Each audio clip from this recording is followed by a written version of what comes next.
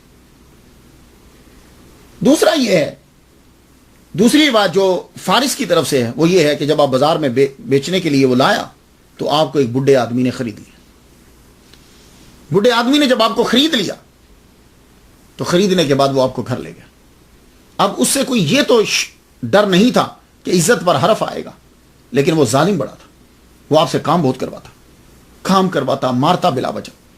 اور کام معلوم ہے کیا کرواتا؟ جاؤ جنگل میں جاؤ، لکڑیاں لے کر آؤ اور وہ لکڑیاں لا کر بازار میں بیچو، بیچنے کے بعد وہ پیسے مجھے لا کے دو. یہ میں آپ کو فارس کی روایت بتا رہا ہوں.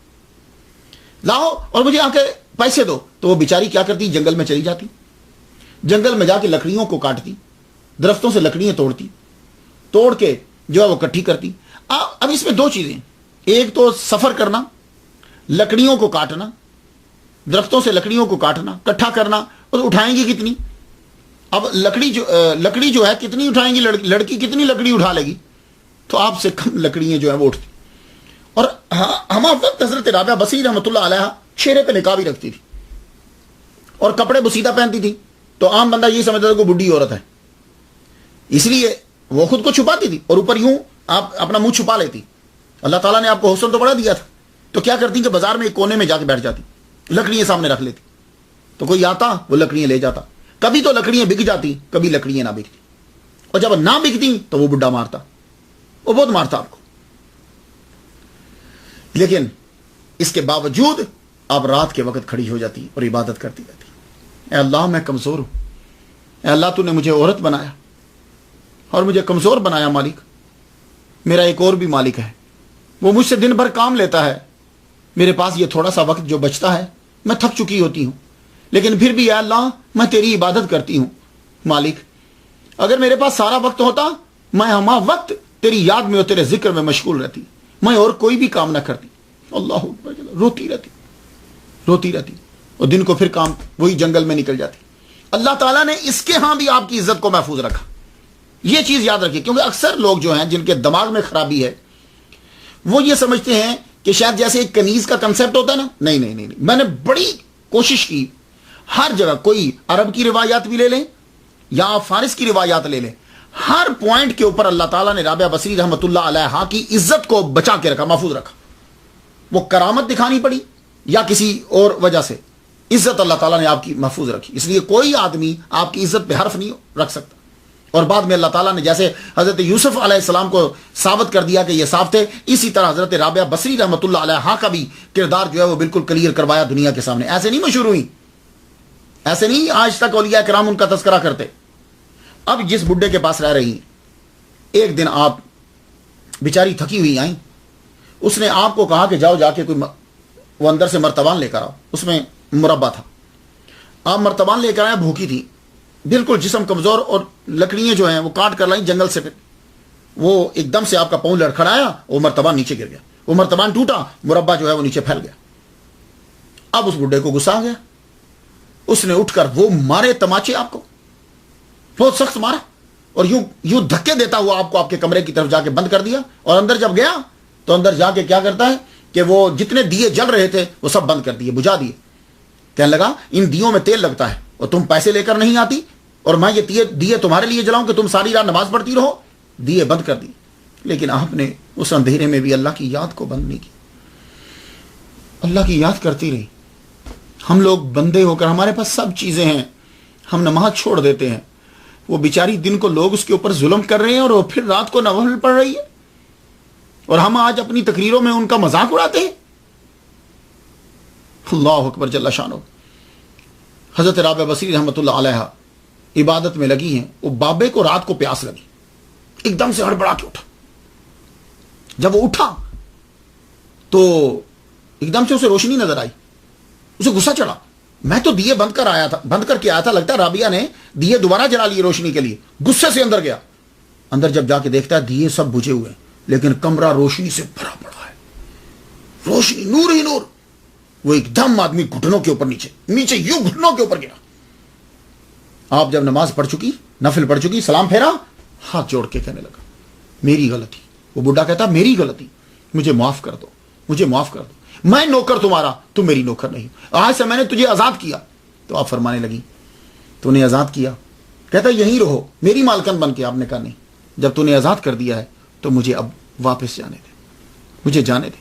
کہنے لگا ٹھیک ہے جاؤ۔ تو حضرت رابعہ بصری رحمت اللہ علیہا بغداد سے دوبارہ بصرہ جو ہے وہ واپس آ گئی۔ سے اب بصرہ کی جانب واپس روانہ ہوئی، دنیا کو دیکھ چکی ہیں، دنیا کی حقیقت دیکھ چکی ہیں، لوگوں کو دیکھ چکی ہیں، لوگ کیا ہیں۔ بصرہ واپس آئیں تو معلوم ہے کہاں آئیں؟ اسی جگہ پہ جہاں آپ کا بچپن، جہاں آپ کے ابا، جہاں ماں، جہاں بہنیں سب مل کے رہا کرتے تھے۔ وہ بالکل کھنڈر بن چکا ہے، کھنڈر بن گیا، قحط نے اس کو بالکل خالی کر دیا۔ سال اس کے اوپر گزرے، اس کو سنبھالنے والا کوئی نہیں تھا۔ آپ واپس اپنے گھر میں ہی آ گئی، اسی کھنڈر میں۔ وہاں آ کر آپ رہنے لگے۔ دروازہ ایک بنایا آپ نے، جانتے ہو کون سا دروازہ؟ لکڑیاں جوڑی، پتے لگائے اس کے اوپر اور اسے بند کر دیا اور بیٹھ کر عبادت شروع کر دی۔ اس کھنڈر کے اندر صحرا کے قریب عبادت شروع کر دی، اکیلی عورت۔ آپ نے عبادت شروع کی۔ اب یہاں میرے ناظرین اور سامعین یہ جاننا چاہیں گے رابعہ بصری مشہور کس طرح ہو گئی؟ بغداد سے یہاں آئی ہیں، مشہور کیسے ہو گئی؟ تو میں آپ کو 4 ریزن بتاتا ہوں، 4 ریزن جس کی وجہ سے آپ کی شہرت جو ہے وہ پھیلی۔ پہلی بات تو یہ کہ اللہ کا فضل ہے، وہ ہر چیز میں ہوتا ہے، یہ بات یاد رکھیے گا۔ اگر اللہ کا فضل نہ ہو تو دنیا کے تمام اسباب جو ہیں وہ ختم ہو جاتے ہیں۔ سب سے پہلے اللہ کا فضل، اس کے بعد جو ظاہری سبب بنے، وہ پہلا سبب یہ ہے کہ اکیلی عورت کھنڈروں میں اکیلے رہتی نہیں، یہ ان کے لیے بالکل ایک نئی بات تھی۔ فیملی کے ساتھ تو لوگ رہتے ہیں، اکیلی اس طرح نہیں رہتی۔ آپ کے من میں صرف اللہ کا ڈر تھا اور کسی کا ڈر تھا ہی نہیں۔ یہ چیز آہستہ آہستہ بصرہ کے گرد میں پھیلنے لگی کہ یہ رابعہ جو ہے وہ اکیلی وہاں نماز پڑھتی رہتی ہے، اس کو ڈر نہیں لگتا۔ ایک یہ چیز شہرت کا سبب بنی۔ دوسری جو سب سے زیادہ اثر انداز ہوئی لوگوں کے اوپر اور آپ کی شہرت کا سبب بنی، معلوم ہے وہ کیا تھی؟ وہ وہی تھا کہ عورت کا جو عرصہ ہوتا ہے، جس عرصے میں وہ غائب ہو، وہ عرصہ انسان کے اندر شکوک و شبہات پیدا کرتا ہے۔ جتنے عرصے میں وہ فیملی سے غائب ہوتی ہے، وہ عرصہ اگر صحیح ثابت ہو جائے تو پھر اس کی پاک بازی اور پاک دامنی جو ہے نا وہ کلیئر ہو جاتی۔ لیکن جتنے عرصے میں وہ نظروں سے اوجھل ہوتی ہے نا، وہ لوگوں کو کھٹکتا رہتا ہے۔ اللہ تعالیٰ نے رابعہ بصری رحمۃ اللہ علیہا کہ اس پیریڈ کو معلوم ہے کس طرح کلیئر کیا؟ وہی ڈاکو عتیق جو آپ کو اغوا کر کے لے کے گیا تھا، وہ ایک مرتبہ بصرہ آیا۔ بصرہ جب آیا تو ایک دکان پہ بیٹھا، دکان پہ جب بیٹھا تو وہاں رابعہ بصری کا ذکر شروع ہوا کہ ایک عورت ہے، وہ صحرا میں اکیلی بیٹھی، اکیلی عبادت کرتی رہتی ہے، نماز پڑھتی رہتی ہے۔ یہ اس کا سننا تھا تو وہ پوچھتا کہاں ہے؟ اس نے کہا وہ فلاں جہاں ان کا گھر ہوتا تھا۔ اب کافی سال گزر چکے تھے، یہ ڈاکو اور بوڑھا ہو چکا تھا۔ اب اس کے ذہن میں توبہ، کیونکہ یہ تو دیکھ چکا تھا۔ اب یہ آیا واپس، اس نے آ کر آپ کو دیکھا نماز پڑھتے ہوئے، دروازہ بند ہے، دروازے سے بس تھوڑا سا ہی نظر آتا ہے، اور آپ ہر وقت اپنے چہرے کو یوں ڈھانپ کے رکھتی تھی۔ کپڑے تو خیر، جسم تو پورا ڈھانپا، چہرہ بھی، سر بھی، بال تک کچھ چیز نظر نہیں آتی تھی۔ نماز پڑھ رہی نفل سے، وہ پرانا دور، پھر 26 سال 24 سال وہ پھر یاد آ گیا پرانا۔ بولا، جب اس کی آواز آئی تو پوچھتی ہیں میں کیا خدمت کروں تمہاری بھائی؟ کہنے لگا مجھے معاف کر دو۔ آپ نے فرمایا تم کون ہو؟ وہ بولا میں وہی ہوں جنہوں نے آپ کو بچپن میں اغوا کر کے بیچا تھا۔ آپ رو پڑی، فرمانے لگی جاؤ میں نے تمہیں معاف کیا، میں تمہیں معاف کیا۔ وہ بندہ رو پڑا، گر گڑا پڑا، بڑا رویا۔ کہنے لگا اگر آپ مجھے اجازت دو تو میں یہاں رک جاؤں، میں باقی زندگی یہاں گزار دوں آپ کے پاس ہی، تاکہ میرے گناہ میرے معاف ہو جائیں۔ آپ نے فرمایا ٹھیک ہے تمہاری مرضی۔ یہ بندہ جو تھا یہ اصل سبب بنا آپ کی شہرت کا، کیونکہ یہ تو آپ کو بچپن سے اغوا کر کے لے گیا تھا، اور یہ بندہ خود ڈاکو تھا، برائی کے اندر ہر قسم کی برائی اس نے کی ہوئی تھی۔ اب یہ آدمی جب کوئی بندہ آتا، یہ خود بصرہ بازار جاتا، جہاں جہاں یہ بیٹھتا، یہ خود ہی پبلسٹی اور ان کی پاک دامنی کا ایک سب سے بڑا ثبوت تھا. یہ ہر وقت بولتا تھا، بتاتا تھا کہ یہ میرے پاس رہیں، میں نے اتنی کوشش کی. یہ نمازوں میں مشغول رہتی تھی، نہ کبھی شراب، نہ کبھی کھانا، نہ کوئی چیز، نوافل اور نماز. یہ بندہ جو تھا نا، اس کا بولنا آپ کی شہرت کا ایک اور سبب بن گیا. اور یہ اللہ تعالیٰ نے ایسے ہی جیسے حضرت یوسف علیہ السلام جب قید سے نکلے تو انہی عورتوں نے کہہ دیا تھا کہ بھائی غلطی ہماری ہے، اس کے اندر کوئی بھی برائی نہیں ہے. بیان ہی یہی عتیق جو ہے ڈاکو، یہ جب بصرہ کے بازار کے اندر لوگوں کو بتاتا تھا اس بچی کے اندر کوئی قصور نہیں، میرا قصور ہے، میں جانتا ہوں اسے، اس کی پاک بازی اور پاک دامنی پہ میں قسم اٹھاتا ہوں. یہ دوسرا سبب جو ہے وہ اب. تیسرا سبب جو ہے، تیسرا سبب، اور میں آپ کو بتا دوں کہ اس سے پہلے آپ کے اوپر حملہ ہو چکا، جو ایک اور سبب جو شہرت کا بنا وہ یہ تھا. آپ جب رہتی تھی وہاں تو آپ کو معلوم ہے کہ وہ جو گیپ ہوتا ہے، وہ گیپ کے اندر شکوک و شبہات ہوتے ہیں. تو کچھ چند شیطان آدمیوں نے بیچ میں شروع کر دیا. پہلے تو انہوں نے چاہا کہ ان کو لے جائیں اغوا کر کے، یہاں سے لے جائیں، یا یہ ساتھ چلیں یا شادی کر لیں. آپ نہیں مانی. اب اس نے لوگوں کو اکٹھا کیا. بھائی اس عورت کو جانتے ہو؟ نعوذ باللہ نعوذ باللہ. آپ کو معلوم ہے کہ جیسے لوگ ہوتے ہیں، سب لوگوں کو ورگلا کے نا، اٹھو اپنے پتھر اٹھاؤ اور مارو. یہ عورت جو ہے وہ یہاں رہ رہی ہے، یہ کیوں رہ رہی ہے یہاں؟ بہت سے عجیب سے جملے ان کے لیے بولے، میں بولنا نہیں چاہتا. لوگ جو ہے وہاں سے چلے آئے، پتھر اٹھا کے آپ کو کھینچ کے باہر نکالا گیا. اللہ تعالیٰ آپ کی پاک دامنی کو ثابت کرنا چاہتا ہے، آپ کو باہر نکالا گیا. اب وہ شخص مل کر سب لوگ پتھر اٹھا کے مارنے لگے. جب پتھر اٹھا کے مارتے ہیں تو وہ پتھر رستے میں ہی رک جاتے. اس ظالم نے جب پتھر اٹھایا بڑا کہ میں ماروں، تو جب یہ مارنے لگا تو ہاتھ وہیں کا وہیں رک گیا. ہاتھ وہیں رک گیا. لوگوں نے اب دیکھا ہم اس عورت کو مارنا چاہتے ہیں، جس کی پاک دامنی پہ ہم شک کر رہے ہیں، ہمارے اپنے ہاتھ شل ہو گئے ہیں اور پتھر اس تک نہیں جا رہے. یہ آپ کی شہرت کا سبب بصرہ میں بنا. اللہ تعالیٰ اپنے بندوں کی عزت کو بچاتا ہے، یہ بات یاد رکھیے گا. ایسے نہیں رابعہ بصری مشہور ہوئی، ورنہ آپ کے اوپر آبجیکشن پہ آبجیکشن لگتے. لیکن اللہ تعالیٰ واضح کر رہا ہے لوگوں کے اوپر کہ جب کوئی عورت بھی ہو وہ ہماری عبادت کرتی ہے تو ہم اس کی حفاظت کرتے ہیں. اس کا مطلب یہ نہیں ہے کہ مردوں نے صرف ٹھیکہ لیا ہوا ہے، یا صرف مردوں کی ہم حفاظت نہیں، عورت بھی ہم سے جب پیار کرتی ہے فَلَنُحْيِيَنَّهُ حَيَاةً طَيِّبَةً، ہم اس کو بھی پاکیزہ زندگی عطا فرما دیتے.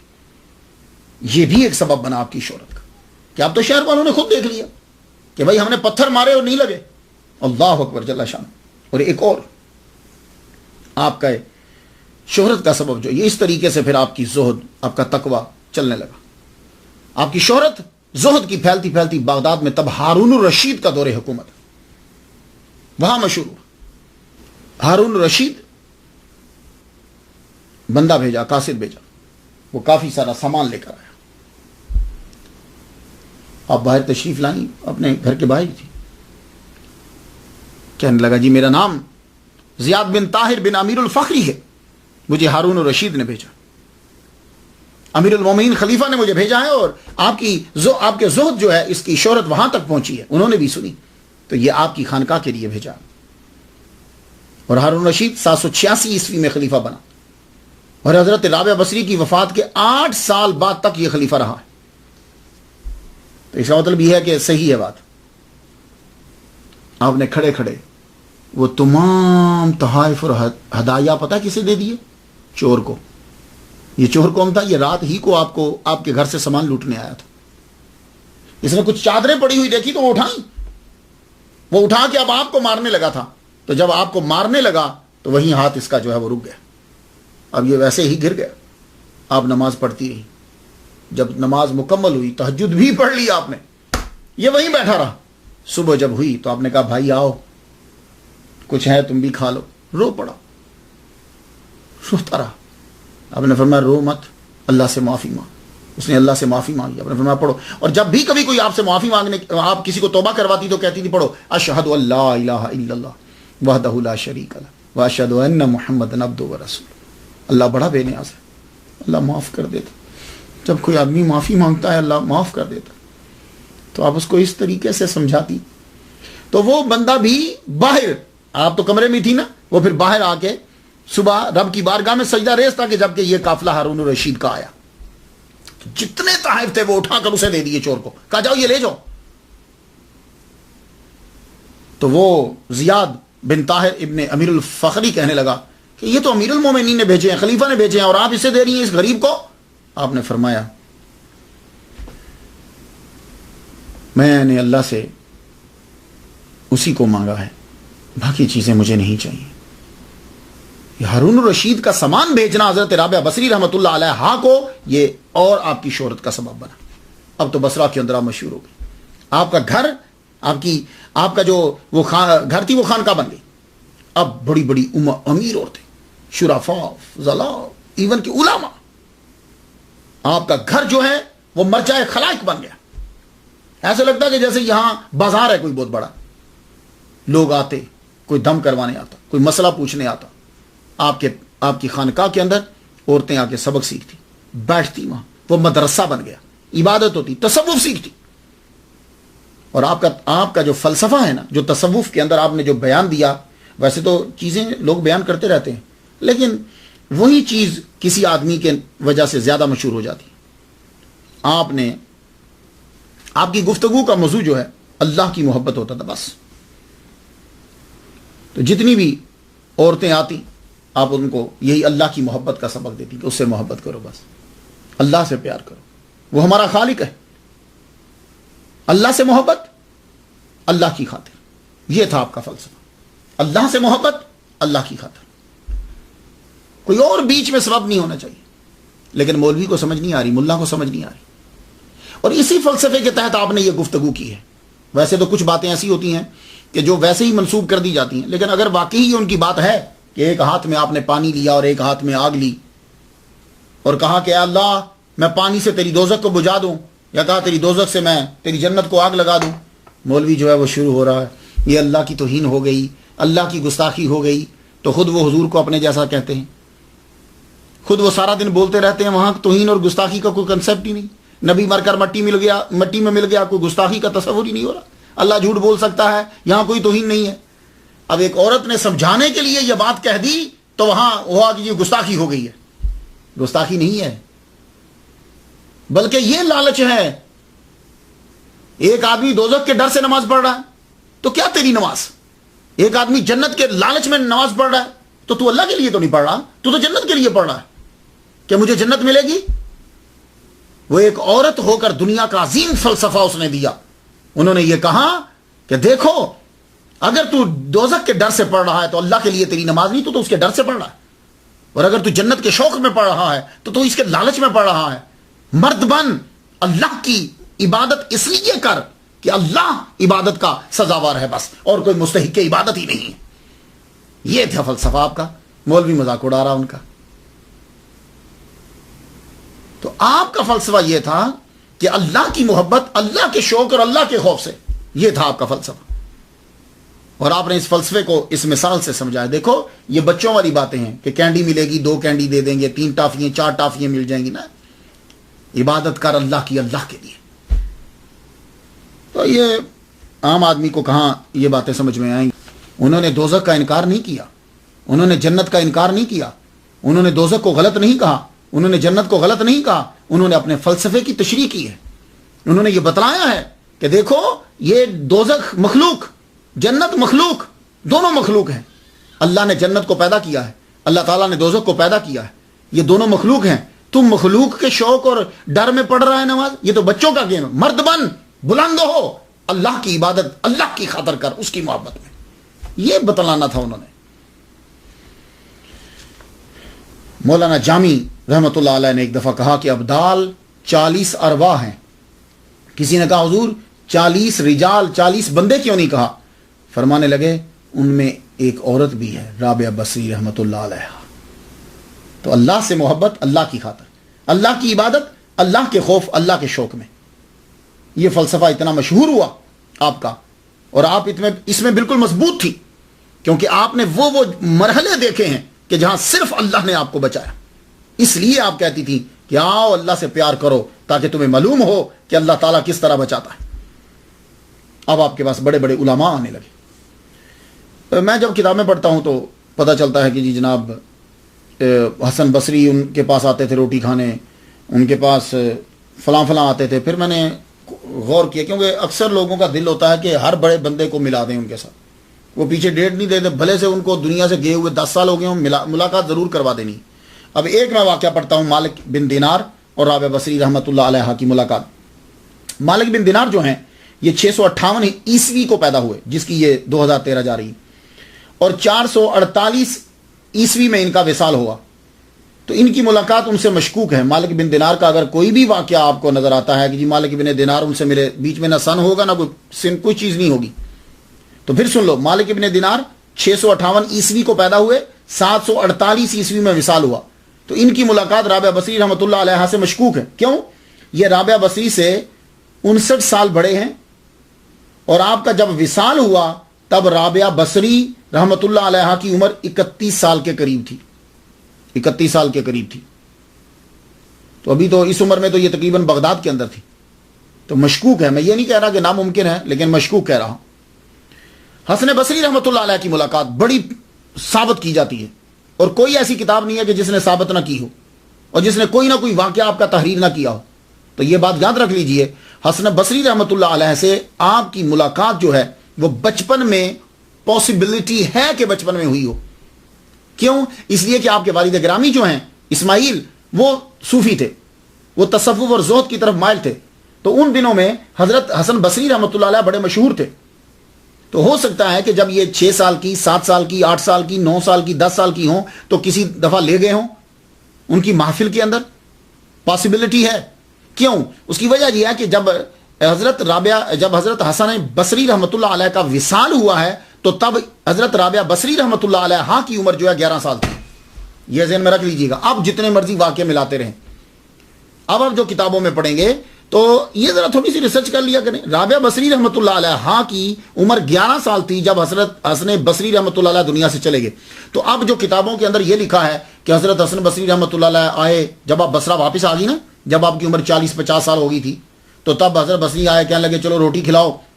انہوں نے کہا اچھا ٹھیک ہے، گوشت رکھ دیا ہنڈیا کے اوپر، تو گوشت پکتا رہا، عصر سے لے کے مغرب تک گوشت پکتا رہا، اور بعد میں نماز میں مشغول ہو گئی۔ پھر آپ نے کہا وہ جل نہ گیا ہو، تو وہاں سے جا کے گوشت اٹھایا، سامنے رکھا، تو گوشت بڑا لذیذ تھا۔ اب بندہ پوچھے، پہلی بات تو یہ 2 طرح سے غلط ہے۔ ایک تو یہ کہ حضرت حسن بصری رحمۃ اللہ علیہ دنیا سے تشریف لے جا چکے ہیں جب آپ 11 سال کی تھی، ایک واقعہ۔ دوسرا اس لیے یہ غلط ہے کہ حضرت رابعہ بصری رحمۃ اللہ علیہ ایک دن فرمانے لگیں کہ معلوم ہے کہ یہ جانور ہم سے کیوں بھاگتے ہیں، اس لیے کہ ہم ان کا گوشت کھاتے ہیں، تو یہ ہم سے بھاگتے ہیں۔ تو جو گوشت کھانے سے منع کر رہی ہیں وہ خود کیا پکائیں گی وہاں؟ اب رہ گیا ایک اور، ابراہیم بن ادہم اور رابعہ بصری رحمۃ اللہ علیہ کا ملاقات۔ یہ بھی واقعات آپ کو ملیں گے، ان سے ملاقات ممکن ہے۔ ابراہیم بن ادہم رحمۃ اللہ علیہ سے میں ان کا واقعہ بیان کر چکا ہوں۔ ابراہیم بن ادہم رحمۃ اللہ علیہ سے رابعہ بصری رحمۃ اللہ علیہ کی ملاقات جو ہے وہ ہو سکتی ہے۔ ابراہیم بن ادہم رحمۃ اللہ علیہ کی رابعہ بصری رحمۃ اللہ علیہ سے ملاقات ممکن ہے۔ اب چاہے وہ مکہ میں ہو چاہے کہیں بھی ہو، ممکن ہے۔ میں یہ نہیں کہہ رہا کہ ملے ہیں یا واقعات، ممکن ہے، اس لیے کہ ابراہیم بن ادہم رحمۃ اللہ علیہ 718 میں پیدا ہوئے، اور رابعہ بصری رحمۃ اللہ علیہ 717 میں پیدا ہوئی۔ تو یہ 1 سال بڑے ہیں ان سے، تو پاسبلٹی ہے، ممکن ہے کہ ان کی ملاقات ہوئی ہو۔ اب اور واقعات، حضرت ذوالنون مصری رحمۃ اللہ علیہ کی ملاقات حضرت رابعہ بصری رحمۃ اللہ علیہ سے، یہ واقعات بیچ میں ملتے ہیں جی، وہ آئے، انہوں نے ملاقات کی۔ تو اب سن لیجئے، حضرت ذوالنون مصری رحمۃ اللہ علیہ 796 عیسوی میں پیدا ہوئے ہیں، 796 میں، اور وصال ہوا ہے 859 میں۔ آپ کی ملاقات رابعہ بصری رحمۃ اللہ علیہ سے کیسے ہو سکتی ہے؟ حضرت ذوالنون کو پیدا ہوئے 5 سال ہوئے تھے کہ آپ 801 میں دنیا سے رخصت ہو گئی۔ 96 97 98 99 100 اور 6 سال ہوئے نا، 6 سال۔ تو یہ 96 میں پیدا ہوئے ہیں، وہ 801 میں دنیا سے گئی تھی، تو یہ تو ابھی تھے ہی 6 سال کے۔ ذوالنون مصری رحمۃ اللہ علیہ 6 سال کے تھے جب حضرت رابعہ بصری رحمۃ اللہ علیہ دنیا سے رخصت ہو گئی۔ اب آپ بتائیے ملاقات کیسے ہوگی؟ تو اس لیے جہاں کہیں ذوالنون مصری رحمۃ اللہ علیہ کا واقعہ پڑھیں تو سمجھ جائیں کہ یہ بھی تسامح ہو گیا ہے، غلطی ہو گئی ہے، وہ تو بیچارے تھے ہی 6 سال کے جب یہ دنیا سے رخصت ہوگی۔ اب آ جائیے حضرت سفیان ثوری رحمۃ اللہ علیہ کی ملاقات حضرت رابعہ بصری رحمۃ اللہ علیہ سے، یہ پاسبلٹی ہے، اس کی کئی وجوہات ہیں۔ تو میرا یہ خیال ہے کہ جتنے بھی علمی واقعات ہیں یا بزرگوں کے جو واقعات ہیں یا کسی بزرگ کی جو باتیں ہیں وہ اصل میں حضرت سفیان ثوری رحمۃ اللہ علیہ کی ہیں. وہ کیوں؟ حضرت سفیان ثوری رحمۃ اللہ علیہ 97 ہجری میں پیدا ہوئے اور حضرت رابعہ بصری رحمۃ اللہ علیہ 99 ہجری میں پیدا ہوئی. تو حضرت سفیان ثوری رحمۃ اللہ علیہ جو ہے وہ 2 سال بڑے ہیں حضرت رابعہ بصری رحمۃ اللہ علیہ سے. اور یہ پیدا بھی کوفہ میں ہوئے، کوفہ میں یہ پیدا ہوئے اور بعد میں یہ 748 عیسوی میں بصرہ منتقل ہو گئے. یہ غور سے سنیے گا، بہت محنت کرنا پڑتی ہے اس پہ. 748 عیسوی میں بصرہ منتقل ہو گئے اور آپ نے رابعہ بصری کی وفات سے 23 سال پہلے 161 ہجری میں وفات پائی. 23 سال پہلے دنیا سے رخصت ہو گئے آپ کی وفات سے، کیونکہ آپ کی عمر 86 سال تک تھی. 86 سال آپ جی زمین کے اوپر. تو یہ کوفہ میں پیدا ہوئے، بصرہ یہ منتقل ہو گئے. بصرہ کے یہ بہت بڑے مفتی، بصرہ کے محدث، بصرہ کے بہت بڑے زاہد، بصرہ کے بہت بڑے مفسر، بصرہ کے بہت بڑے علامہ، یہ حضرت سفیان ثوری رحمۃ اللہ علیہ. اب آپ کو سمجھ میں آیا؟ اور تب حضرت رابعہ بصری رحمۃ اللہ علیہ وہاں تھیں.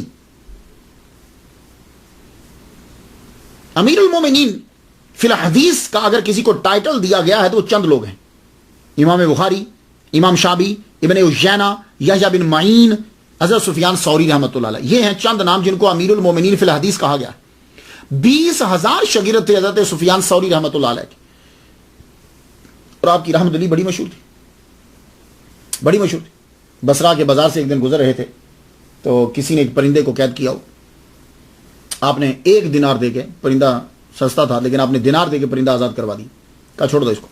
پرندہ چھوڑا، پرندہ گیا ہی نہیں، آپ کے پاس ہی رہا، یہاں سر پہ گھر. روز صبح آ جاتا، کبھی شام آ جاتا. آپ کے گھر میں دن میں 2 مرتبہ حاضری ضرور دیتا.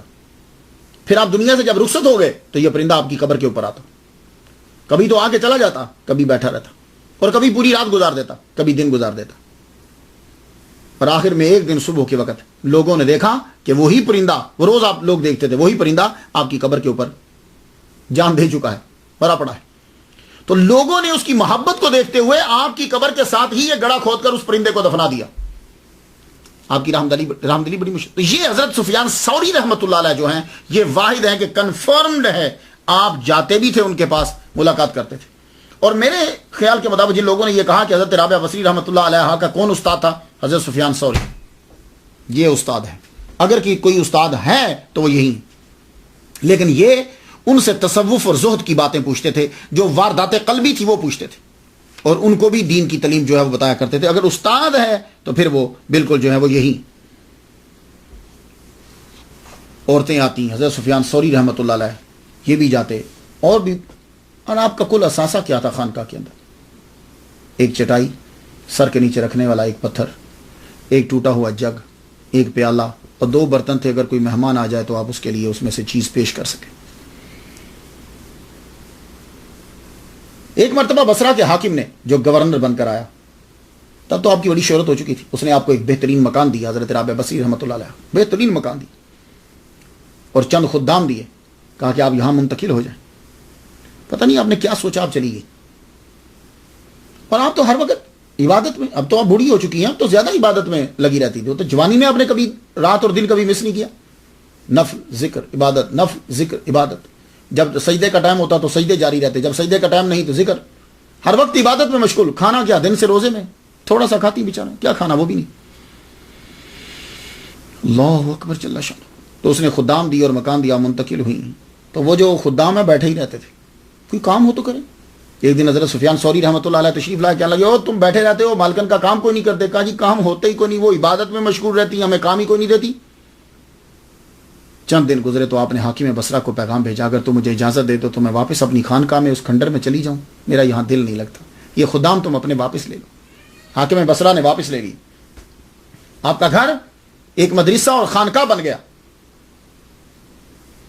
آخری عمر میں دور دراز سے عورتیں آپ کے پاس آتی اور آ کر آپ سے تعلیم لیتی، آپ کے پاس ہی رہتی، خانقاہ میں وہیں بیٹھی رہتی.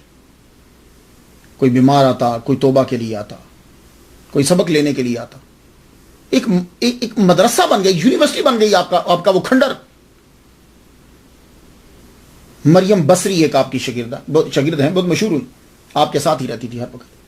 آپ بھی فنا فی اللہ تھی، ہر وقت اللہ تعالیٰ کی محبت میں گم رہتی، اور اتنی محبت تھی اللہ سے کہ حضرت رابعہ بصری رحمۃ اللہ علیہ کے جانے کے بعد ایک دن محفل کے اندر کچھ عرصے کے بعد ان کا بھی انتقال ہو گیا، محفل میں بیٹھی، انتقال معلوم ہے کیسے ہوا، محفل میں بیٹھی ہیں کہ کسی نے اللہ کی محبت کا تذکرہ چھیڑ دیا، آپ کو اس قدر اس محبت میں جوش آیا کہ پتا جو ہے وہ پھٹ گیا، اب فوت ہو گئی۔ اس کے علاوہ ایک اور آپ کی شاگرد ہیں معاذۃ ادویہ، یہ معاذہ ادویہ، یہ آپ ہی کے قبیلہ کی تھی، ہر وقت اللہ کا خوف ان کے اوپر طاری رہتا تھا، اتنا ڈرتی تھی اللہ تعالیٰ سے کہ 40 سال تک کبھی نظر اٹھا کر آسمان کی طرف نہیں دیکھا، اللہ اکبر جل شانہ، اور دنیا سے رخصت ہوئی۔ آپ کی کلندرانہ باتیں، آپ کی باتیں بڑی زبردست ہوتی تھی، اور وہ کلندرانہ باتیں ہوتی تھیں، اور آپ کی باتیں اور جملے لوگ جو ہیں وہ سنا کرتے تھے۔ آپ کی جب شہرت ہو گئی، مشہور ہوئی، ایک شخص آپ کے پاس آیا، بصرہ کا بڑا امیر تھا، آدمی تھا، سونے کا بھرا ہوا صندوق لے کر آیا، اور صندوق لا کے اس نے آپ کے سامنے رکھ دیا، کہنے لگا یہ سونے کا بھرا پڑا ہے، اس کے اندر سونے کے سکے ہیں، زیورات بھی ہیں، میں اپنی ساری زندگی آپ کے نام لگاتا ہوں، آپ مجھ سے شادی کر لیں۔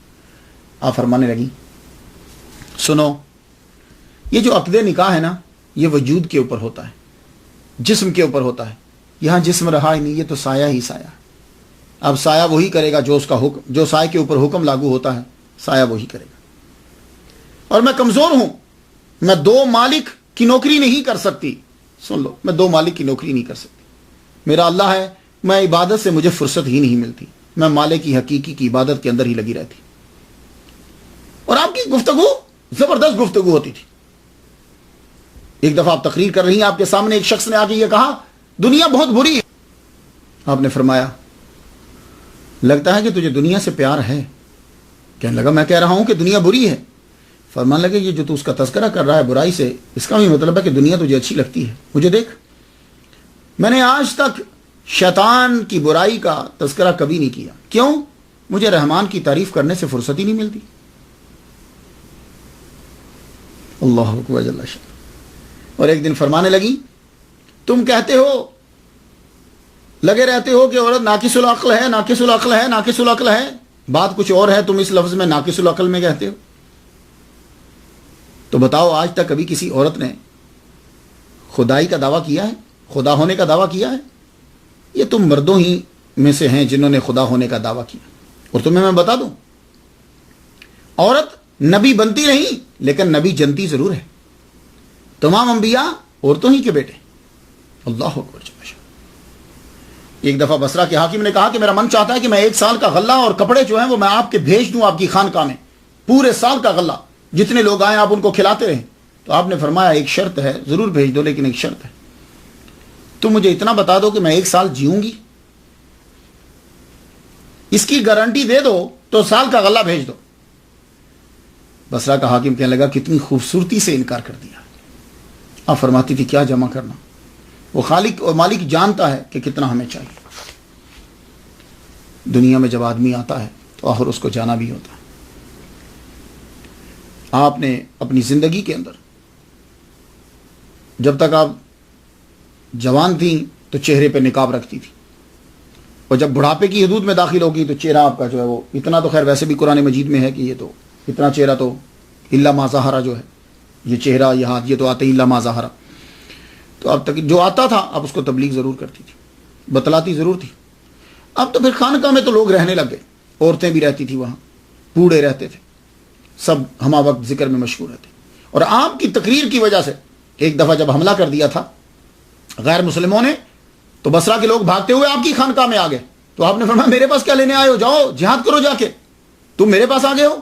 آپ نے اتنی غضب کی تقریر کی کہ سب کے سب لوگ جو ہیں وہ پھر جہاد کے اندر جو ہیں وہ شامل ہو، اور آپ جب وہ لوگ واپس آئے تب آپ بیمار ہوگی، تو علیر ہوئی۔ بعض کہتے ہیں کہ آخری ایام میں آپ بصرہ سے چلی گئی تھی، آخری سالوں میں آپ بصرہ سے چلی گئی تھی، اور بعض کہتے ہیں کہ آپ بصرہ کے اندر ہی رہی تھی، اب تاریخ کیا کہتی ہے، لیکن میں نے آپ کے گوش گزار کر دی۔ آپ جب علیل ہوئیں تو موٹا کمبل جو ہے وہ آپ پہنا کرتی تھی، تو فرمانے لگی کہ باقی لباس کے ساتھ یہ جو موٹے کمبل کا میرا لباس ہے اس کو مت اتارنا، جو ایکسٹرا تم نے دینا ہے وہ دے دینا، اسی سمیت مجھے جو ہے وہ تم نے دفنا دینا۔ جب آخری وقت آپ کے اوپر آ گیا، آپ نے فرمایا میرے کمرے سے ذرا باہر نکل جاؤ، تم سب باہر جاؤ، کلمے کی آواز آتی رہی، لا الہ الا اللہ لا الہ الا اللہ محمد رسول اللہ، پڑھتی رہی۔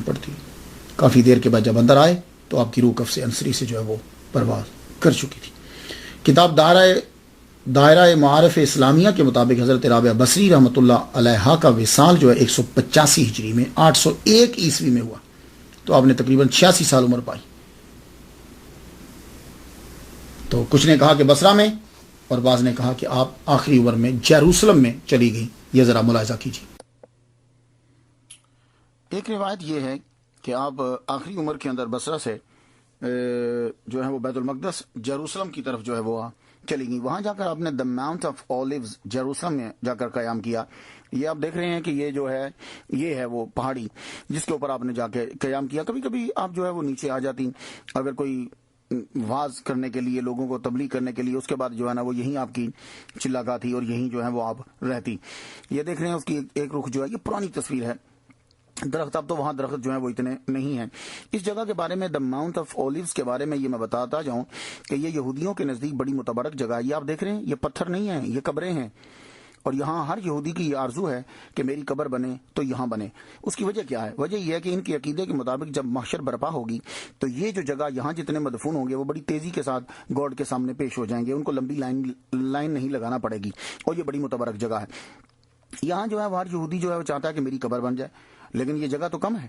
اب کیا ہے کہ اب موجودہ دور کے اندر آپ یہودی کو قبر بنانے کے لیے 90,000 امریکن ڈالر جو ہے وہ دینے پڑتے ہیں۔ اسی ماؤنٹ اولیوز کے ساتھ جو ہے یہ دیکھیے، یہ چرچ آف دا اسینشن ہے، چیپل آف دا اسینشن ہے۔ یہاں یہ عیسیٰ علیہ السلام کے پاؤں کا نشان انہوں نے بنایا ہوا، کہتے ہیں یہاں سے وہ اوپر گئے تھے۔ اس کے بالکل نیچے تہ خانہ ہے۔ یہ تہ خانے میں اگر آپ اس کی طرف جائیں تو آپ کو گیٹ کے اوپر ہی جو ہے نا وہ نظر آئے گا۔ دیکھیے لیفٹ سائڈ کے اوپر آپ کو نظر آ رہا ہے مقام رابعہ العدویہ، یہ جنگلے کے پیچھے۔ یہاں مقام سے مراد چلاگاہ بھی ہو سکتی ہے، اور مقام سے مراد جو ہے وہ ان کی قبر بھی، لیکن قبر جو ہے وہ نیچے بنی ہوئی ابھی۔ تو مقام رابعہ العدویہ، یہاں جو ہے جب آپ نیچے جائیں گے تو آپ کو اس تہ خانے کے اندر جو ہے حضرت رابعہ بصری، اور یہی تصویر جو ہے ان کی قبر کی، یہ پوری دنیا میں تقریباً یہی مشہور ہے۔ اب اللہ بہتر جانتا ہے یہ کیا ہے۔ یہ دیکھیے یہ قبر ہے، یہ بالکل تہ خانے کے اندر، یہ میں نے لکھا ہے گریو آف رابعہ بصری۔ تو اسی کی تصویر جو ہے وہ پائی جاتی ہے، باقی کوئی تصویر جو ہے وہ ملتی، یہی سب جگہ جو ہے وہ مشہور ہے۔ تو ہو سکتا ہے کہ آپ آخری عمر کے اندر بصرہ سے بیت المقدس میں جیروسلم میں جو ہے وہ چلی گئی ہوں، اور وہیں جو ہے وہ آپ نے وفات پائی ہو۔ تب تو مسلمان جو ہیں وہ ہوتے ہی تھے تقریباً، ایسی صورتحال جو نہیں تھی۔ بہرحال میں فاتحہ پڑھ چکا، آپ ان کے لیے فاتحہ پڑھ دیجئے، اللہ تعالیٰ ان پہ رحمت نازل فرمائے۔